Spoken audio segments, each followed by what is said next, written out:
Hello everyone, welcome to knowledge of coaching classes. आज हम आयनिक equilibria का 7th वीडियो लेक्चर देखने जा रहे हैं और आज हम एक नया टॉपिक पढ़ेंगे, दैट इज बफर सॉल्यूशन।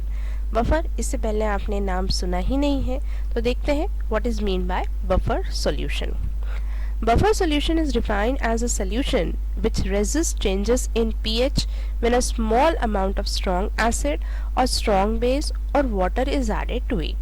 कि एक ऐसा solution, बफर solution जो है तो वो एक ऐसा solution है, जैसे कि यहाँ पर एक हम कंटेनर में solution दिखा रहे हैं कि ये solution है और इस solution में हम अगर small amount में acid डालते हैं, ऐड कर रहे हैं हम यहाँ पर एसिड, या फिर हम बेस डाल रहे हैं, स्ट्रॉन्ग बेस डाल रहे हैं, या फिर हम वाटर डाल रहे हैं, तो इसका पीएच, जो सॉल्यूशन का पीएच है, इस पर कुछ भी असर नहीं होता।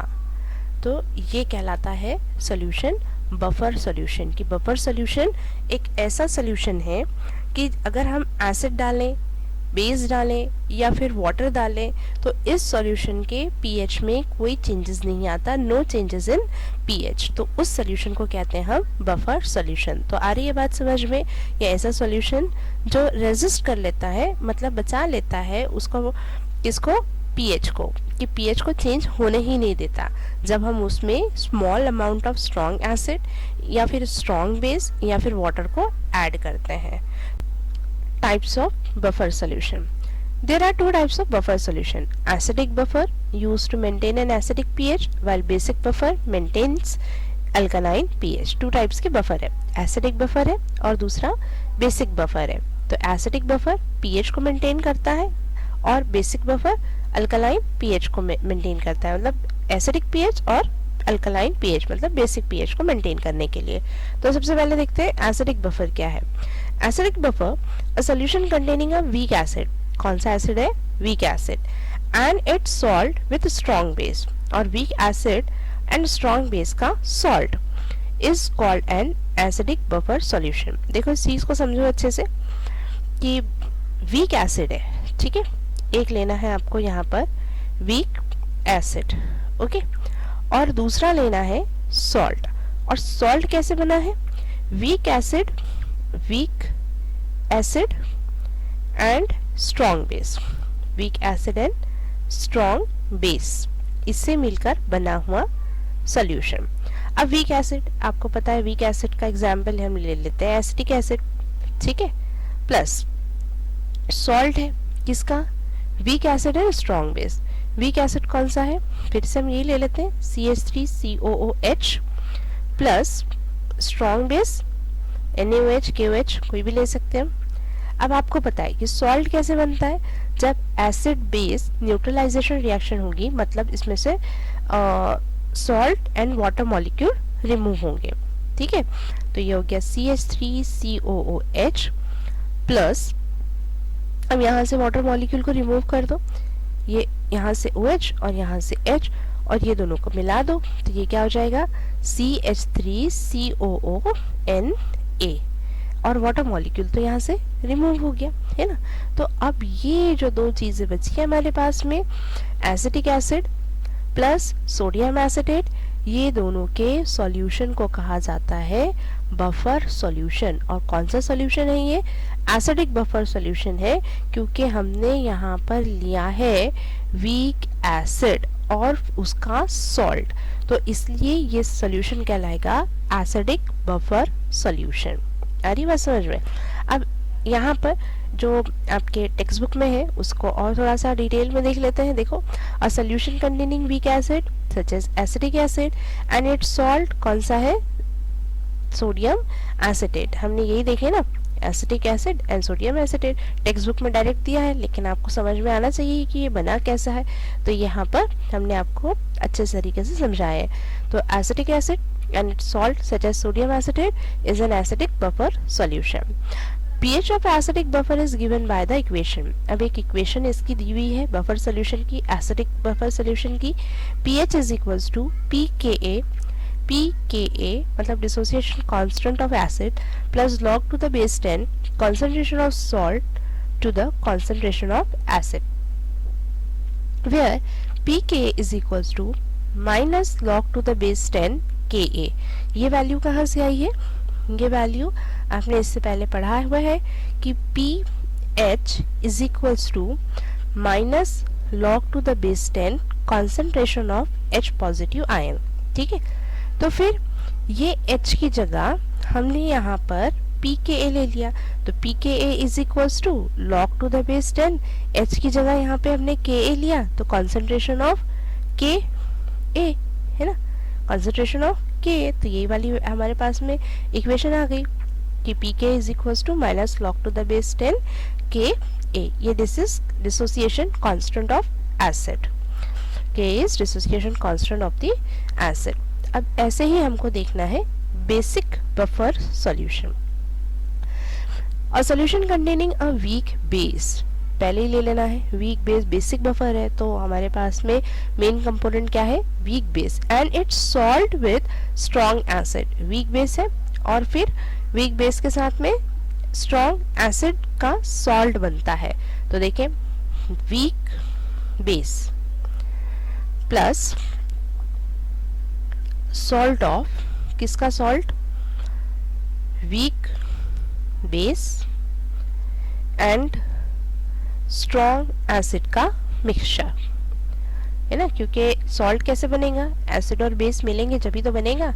तो वीक बेस कौन सा है हमारे पास में? बताइए, हमने इससे पहले बेसिक में पढ़ा हुआ है, NH4OH, अमोनियम हाइड्रोक्साइड, प्लस अब यहाँ पर सॉल्ट है, फिर से हम ले लेंगे weak base NH4OH plus strong acid, HCl is a strong acid है ना, तो ये हो गया HCl। अब आपको पता है OH और H, ये वाटर मॉलिक्यूल रिमूव हो जाएगा, वाटर मॉलिक्यूल रिमूव होने के बाद में जो रिमेनिंग है वो क्या रहेगा? NH4Cl। NH4Cl क्या है? सॉल्ट है, अमोनियम क्लोराइड। और ये जो मिक्सचर है ये दोनों का वीक बेस और salt of week base and strong acid ammonium chloride, इसी को कहेंगे हम बफर सॉल्यूशन। और ये कौन सा बफर सॉल्यूशन है? This is basic buffer solution. तो आपकी टेक्स्ट बुक में ये डायरेक्ट दिया हुआ है, देखें ऐसा दिया है आपके टेक्स्ट बुक में। For example, a solution containing a weak base such as ammonium hydroxide and its salt such as ammonium chloride is a basic buffer solution. The pH of basic buffer solution is given by, जैसे acid के लिए हमारे पास में solution equation थी, वैसे ही यहाँ पर basic buffer के लिए है। सिर्फ चेंजेस क्या आने हैं? A की जगह यहाँ B आ गया और H की जगह यहाँ OH आ गया, क्योंकि बेसिक है तो POH is equals to KB plus log to the base 10 salt divided by salt to the base, concentration of base। यहाँ पे इससे पहले pH के लिए एसिड था, अभी हम बेस के लिए कर रहे हैं तो वो हो जाएगा base, where pKb is equals to minus log to the base 10 Kb। फिर ये वैल्यू कैसी है ये आपको पता है, इससे पहले भी हमने आपको बताया है। कौन सा है यहाँ पर फॉर्मूला आप अप्लाई करेंगे? POH, you know that, is equals to minus log to the base 10 and concentration of OH negative ion. तो POH है ना, तो यहाँ पर आपने क्या यूज करना है? PKB is equals to log to the base 10 and concentration of KB। तो वही फॉर्मूला यहाँ बना है, तो वेयर KB क्या कहेंगे हम? Dissociation constant of base. अब यहाँ पर देखें कि KB is the dissociation constant for the base, और ये जो इक्वेशन 1 एंड इक्वेशन 2 यहाँ पर जो लिखी है यहाँ पर, तो इन इक्वेशन को एक पर्टिकुलर नेम दिया गया है, जिस साइंटिस्ट ने इसको डिराइव किया था उनके नेम पे से ये इक्वेशन बनी है, हेंडरसन हैसेलबैच इक्वेशन, हैंडरसन हैसेलबैच इक्वेशन। तो ये आपको ये नेम याद रखना है, कभी एमसीक्यू वगैरह में पूछ सकता है, ठीक है।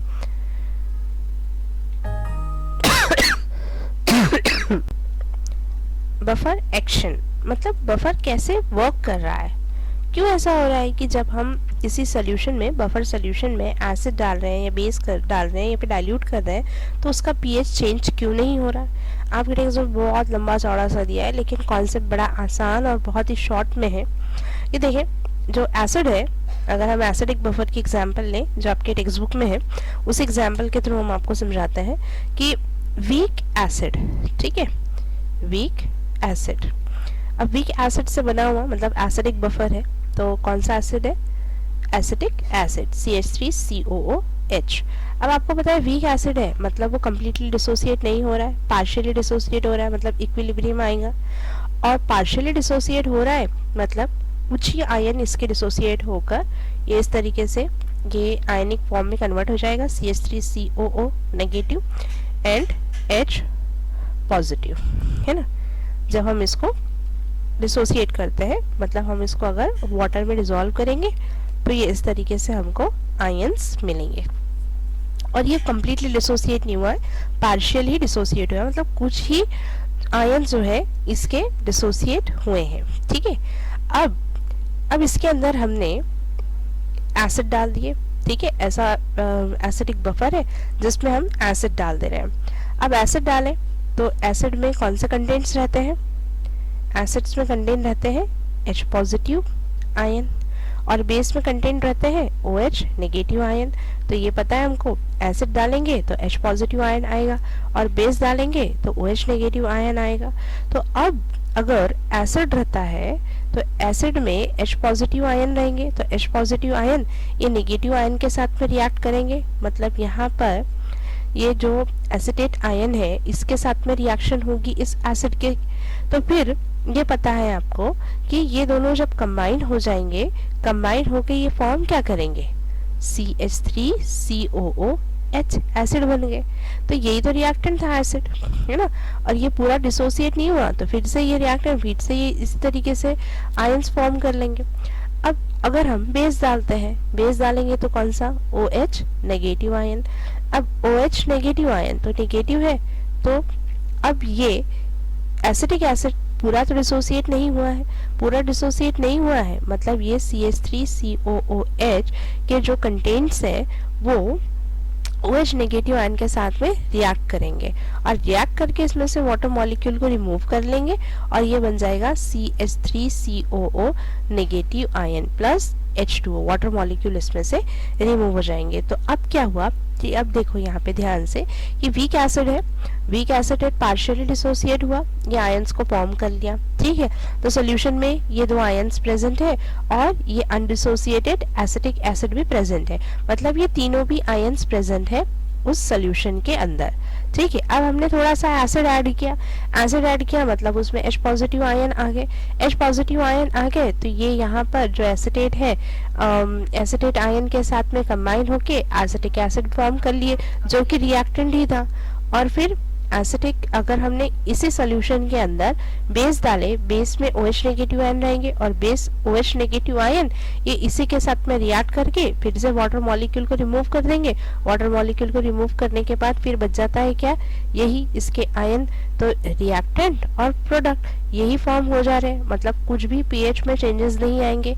इसी तरीके से अगर वीक बेस लेते हैं तो वीक बेस के भी जो आयन्स रहेंगे तो वो आयन वही प्रोडक्ट में कन्वर्ट हो जाएंगे और वही प्रोडक्ट फिर से रिएक्टेंट में, मतलब एक इक्विलिब्रियम बना रहेगा कि जब हम एसिड ऐड कर रहे हैं या बेस ऐड कर रहे हैं तो वो इक्विलिब्रियम मेंटेन रहेगा, उतने ही आयंस डिसोसिएट होंगे और उतने ही जो नंबर ऑफ आयंस रहेंगे वो बैलेंस रहेंगे, means H positive and OH negative ion का जो कॉन्सेंट्रेशन रहेगा वो बैलेंस रहेगा। तो ये है बफर का action. The acid or base added thus cannot change the H positive or OH negative concentration and pH of the buffer remains unchanged. कुछ भी changes नहीं आएंगे। Dilution does not have any effect on pH of buffer. और जब हम water भी add कर देते हैं तो भी pH का जो buffer का जो pH है वो effect नहीं करता। थोड़ा सा भी मैं कर रही ना, 5 मिनट तो खांसी आ जा रही मेरे को। Properties of buffer solution. The pH of buffer solution does not change by addition of small amount of either strong acid or strong base on dilution when it is kept for long time. ये जो buffer solution का जो pH होता है वो change नहीं होता अगर आप स्मॉल अमाउंट में स्ट्रॉन्ग एसिड या स्ट्रॉन्ग बेस डाल दें या फिर हम डाइल्यूशन कर दें मतलब वाटर ऐड कर दें, या फिर हम बहुत लंबे समय के लिए, बहुत टाइम के लिए अगर हम उसको एज इट इज़ रहने दें तो भी इसका जो पीएच है वो चेंज नहीं होता। अब इम्पॉर्टेंट है कि कहाँ इसको अप्लाई करते हैं, एप्लीकेशन ऑफ बफर सोल्यूशन। ये बहुत सारे डिफरेंट फील्ड्स में इसका इम्पॉर्टेंट है। Buffer solution find extensive application, बहुत सारे एप्लीकेशन है इनके in a variety of field, अलग अलग फील्ड्स में। Some of its application are given, हमारे सिलेबस में हमको कुछ एप्लीकेशंस दिए हुए हैं। जैसे सबसे पहला एप्लीकेशन है इन बायोकेमिकल सिस्टम, जो हमारा सिस्टम है, हमारा जो फिजियोलॉजिकल सिस्टम है उसमें ये बहुत इंपॉर्टेंट रोल प्ले करता है कि pH of blood in our body is maintain at 7.36 to 7.42। जो हमारे बॉडी में जो ब्लड का पीएच होता है वो इतना ही रहता है, मतलब इसके रेंज में रहता है 7.36 टू 7.42 तक के। ड्यू टू क्योंकि हमारे बॉडी में बफर सॉल्यूशन है, और कौन सा है यहाँ पर HCO3 नेगेटिव आयन, मतलब यहाँ पर जो है बाइकार्बोनेट आयन है हमारे बॉडी में, और H2CO3 कार्बोनिक एसिड। तो bicarbonate ion and carbonic acid का जो बफर सॉल्यूशन है वो मेंटेन करके रखता है हमारे ब्लड के पीएच को। अगर थोड़ा सा भी पीएच में चेंजेस आ जाता है 0.2 pH, a mayor changes of 0.2 pH, मतलब इनसे कम या इनसे ज़्यादा हो जाए पीएच, मतलब 0.2 यूनिट से भी, तो इट कैन कॉज डेथ, तो वो पर्सन की डेथ हो जाती है। The saline solution use for intravenous injection, जो सलाइन यूज की जाती है ना, जो पेशेंट को सलाइन देते हैं उसके वेन में, तो वो जो इंजेक्शंस होते हैं सलाइन के ज़रिए जो देने वाले इंजेक्शंस होते हैं, तो उस सलाइन में भी बफर सॉल्यूशन होता है कि जो मेंटेन करता है proper pH of the blood को। The saline solution used for intravenous injection must contain buffer system, buffer solution उसके अंदर प्रेजेंट रहता है सलाइन के अंदर, जो ब्लड के pH को मेंटेन रखता है, चेंज नहीं होने देता है, क्योंकि थोड़ा सा भी अगर pH चेंज हो जाता है ब्लड का तो उस पर्सन की डेथ हो जाती है। तो देखिए बफर सॉल्यूशन कितना इम्पोर्टेंट है हमारे डेली लाइफ के लिए भी और हमारी खुद की लाइफ के लिए भी। Agriculture. The soil get buffered due to presence of salts such as carbonate, bicarbonate, phosphate and organic acid. जो नेचुरल सॉइल है वो भी बफर्ड है, मतलब कुछ अगर हम ऐड करते हैं तो कुछ चेंजेस नहीं होते, लेकिन अगर हम एक्सेसिव फर्टिलाइजर्स वगैरह यूज़ कर दे रहे हैं तो पूरा उसका पीएच बिगड़ जाना है। तो हम कहते हैं कि सॉइल की एसिडिटी बढ़ गई, सॉइल की अल्कलिनिटी बढ़ गई। तो फिर उसको मेंटेन करने के लिए फिर जो हमारे पास चॉइस होती है कि फर्टिलाइजर्स यूज़ करें, और वो फर्टिलाइजर्स से जो सॉइल का पीएच होता है वो हम मेंटेन कर सकते हैं। तो एग्रीकल्चर में भी बफर्ड सॉल्यूशन का यूज़ किया जाता है। Industry, buffer play an important role in paper, dye, ink, paint and drug industries. Different industries में भी बफर सॉल्यूशन का यूज़ किया जाता है। मेडिसिन कंपनी में जो पेनिसिलिन है, मतलब एंटीबायोटिक है, preparation are stabilize by addition of sodium citrate as a buffer. तो sodium citrate as a buffer use करते हैं ताकि उसका पीएच मेंटेन रहे। When citric acid is added to milk of magnesium hydroxide, magnesium citrate is form which is a buffer. तो ये भी एक बफर सॉल्यूशन है। तो आपको ये ध्यान में रखना है कि जो मेडिसिन है, पेनिसिलिन जैसे एंटीबायोटिक्स वगैरह, और भी डिफरेंट जो मेडिसिन इंडस्ट्रीज में, जैसे यहाँ पे हमने देखा ड्रग इंडस्ट्रीज में, जो मतलब उसके स्टेबिलिटी को मेंटेन करने के लिए, उसके पीएच को मेंटेन करने के लिए भी हम डिफरेंट बफर सॉल्यूशन का यूज़ करते हैं ताकि उसका पीएच जो है वो मेंटेन रहे। एनालिटिकल केमिस्ट्री, जैसे कि ऑर्गेनिक केमिस्ट्री है, फिजिकल केमिस्ट्री है, इनऑर्गेनिक केमिस्ट्री है, उसी तरीके से एक और ब्रांच है एनालिटिकल केमिस्ट्री। तो नेम से ही है एनालाइज करना, एस्टिमेट करना, क्वांटिटेटिवली, मतलब क्वांटिटेटिवली एनालिसिस करने के लिए, एस्टिमेट करने के लिए इसका यूज़ करते हैं। तो in quantitatively analysis a pH of 8 to 10 is required for precipitation of cation third A group. जो एलिमेंट्स हैं उनके कैटायंस को प्रेसिपिटेशन करने के लिए जो रिक्वायर्ड पीएच होता है वो 8 to 10 होता है। तो उसको मेंटेन करने के लिए यहाँ पर बफर यूज़ किया जाता है ammonium hydroxide and ammonium chloride. ये आपको पता है बेसिक बफर है, तो बेसिक बफर का यूज़ किया जाता है क्वांटिटेटिव एनालिसिस करने के लिए। क्या एनालाइज कर रहे हैं हम? जो थर्ड ए ग्रुप के केटायंस का प्रेसिपिटेशन हो रहा है, प्रेसिपिटेट फॉर्म हो रहा है, उसको एनालाइज करने के लिए। तो ये एनालिटिकल केमिस्ट्री में यूज़ होने वाले कॉन्सेप्ट है। तो आपको ये ध्यान में रखना है कि ये एनालिटिकल केमिस्ट्री में यूज़ किया जाता है बफर सॉल्यूशन का। तो हमने मेन इंपॉर्टेंस देखे, एक हमने देखे बायोकेमिस्ट्री में, मतलब फिजियोलॉजिकल, मतलब हमारे बॉडी में इसका यूज़ है। फिर उसके बाद में जो ब्लड हमने देखा, ब्लड का पीएच को मेंटेन करने के लिए। फिर हमने सेकंड देखे हैं सॉइल की बफर, सॉइल में भी बफर सॉल्यूशन का यूज़ किया जाता है उसके पीएच को मेंटेन करने के लिए, इंडस्ट्रीज़ में, मेडिसिन में एंड एनालिटिकल केमिस्ट्री में। तो ये है डिफरेंट एप्लीकेशन, और भी बहुत सारे एप्लीकेशन है, लेकिन ये एप्लीकेशंस आपको 5 एप्लीकेशंस याद रखना है जो आपके टेक्स्ट बुक में दिए हुए हैं।